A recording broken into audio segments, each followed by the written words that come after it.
एके वाजपेयी, वो लीगल है, वो लीगल है, लीगल है। वही मैं कह रही हूं, आपको जो दिया गया वो धर्मार्थ दिया गया, सेवार्थ दिया गया। एके वाजपेयी, आप तो सुप्रीम कोर्ट में वकालत करते हैं।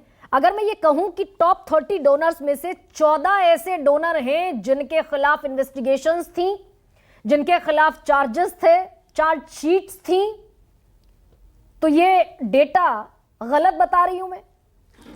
हमें तो ऐतराज है आपकी कुछ बातों पे, खास तौर से ऐतराज है, वो मैंने लिख लिया है। आपने अपने संबोधन में कहा कि घूस कहें इसको, घूस नहीं कह सकते। ये कॉरपोरेट फंडिंग का एक कंसेप्ट निकला था जो राजीव गांधी ने निकाला था। हाँ।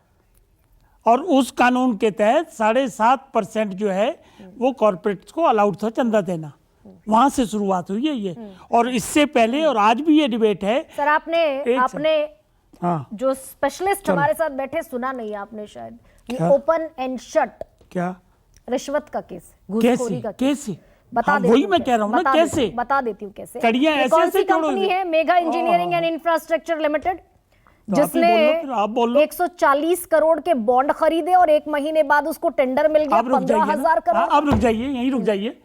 मेगा कंपनी जिसकी आप बात कर रहे हैं, इसने 2 करोड़ रुपए 2009 में या 8 में CPIM को दिए। उनकी एक मैगजीन चलती थी, बाई चेक काट के दिए।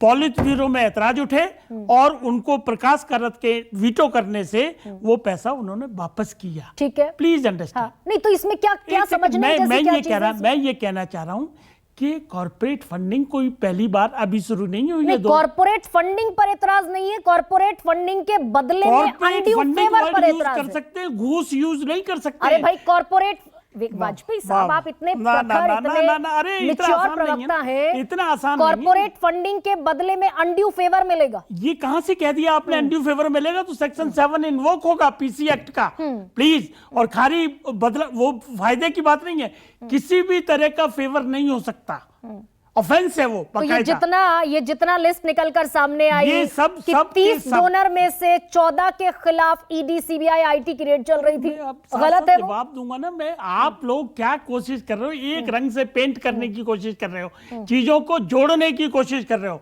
क्रिमिनल लॉ में ये नहीं होता है कि चेन अगर जरा भी बीच में ब्रेक हो जाए तो ऑफेंस नहीं होता है। प्लीज, इस तरह से चेन नहीं जुड़ जाएगी जब आपके पास अभी तक तो नंबर ही नहीं है।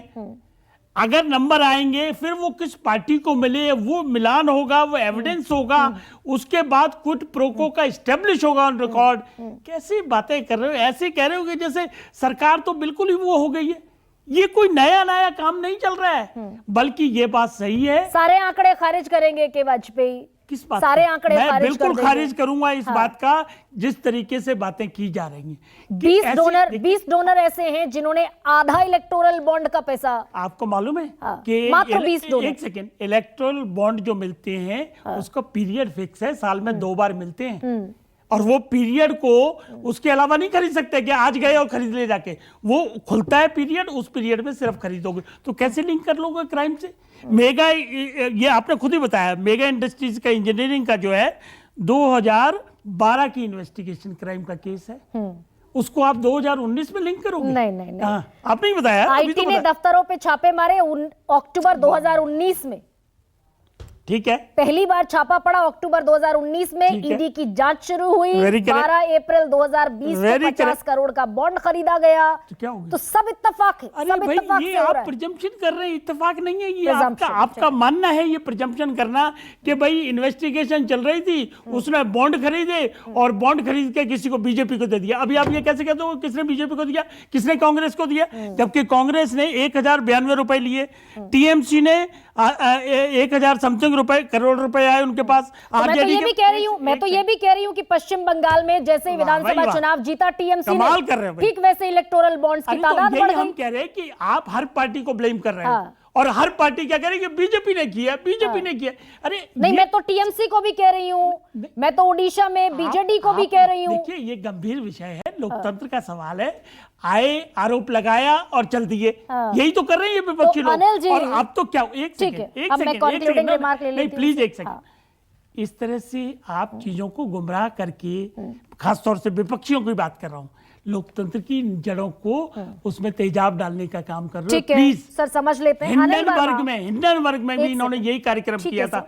क्या निकला रिजल्ट उसका? एक second, concluding remark. Anil ji, क्या ये जितनी फाइंडिंग्स हैं ये गुमराह करने वाली फाइंडिंग्स हैं, ये एक नैरेटिव सेट करने वाली फाइंडिंग्स हैं, या इन फाइंडिंग्स में कोई ग्राउंड है, कोई आधार है?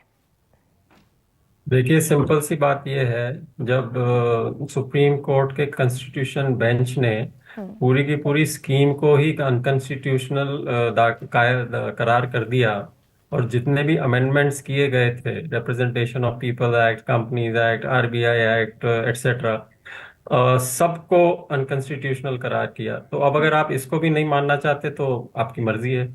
दूसरी बात मैं जो बताना चाहता हूं कि हमने अपने एफिडेविट में बड़ा क्लियरली लिखा था कि बात ये नहीं है कि कौन सी पॉलिटिकल पार्टी सेंटर में रूल कर रही है और कौन सी। हमने ये बोला था जो भी पार्टी पावर में है, चाहे वो स्टेट में है चाहे वो सेंटर में है, एब्सोल्युटली, सबको इलेक्ट्रल बॉन्ड का पैसा मिलता है। वो किस लिए मिलता है, कॉर्पोरेट्स क्यों देते हैं, वो उसी पर डिस्कशन हो रहा है। हाँ, ठीक है। और मैं बहुत जल्दी 30 सेकंड में गुरु प्रकाश जी ने जो 2 पॉइंट बोले थे उनके ऊपर टिप्पणी करना चाहता हूं कि 2002-2003 की जो सुप्रीम कोर्ट जजमेंट की बात इन्होंने करी थी, एनडीए ने पूरी भरपूर कोशिश करी थी कि उसके ऊपर ऑर्डिनेंस भी उन्होंने पास किया था कि जो पब्लिक को ये डेटा मालूम ना हो। वो तो सुप्रीम कोर्ट ने उसको अनकॉन्स्टिट्यूशनल करार बोला, करके सुप्रीम कोर्ट ने हैमर किया, तब जाकर एसबीआई को वो डेटा देना पड़ा। लेकिन अभी भी बहुत कुछ सामने आना, काला चिट्ठा खुलना अभी भी बाकी है, क्योंकि यूनिक आइडेंटिफिकेशन नंबर की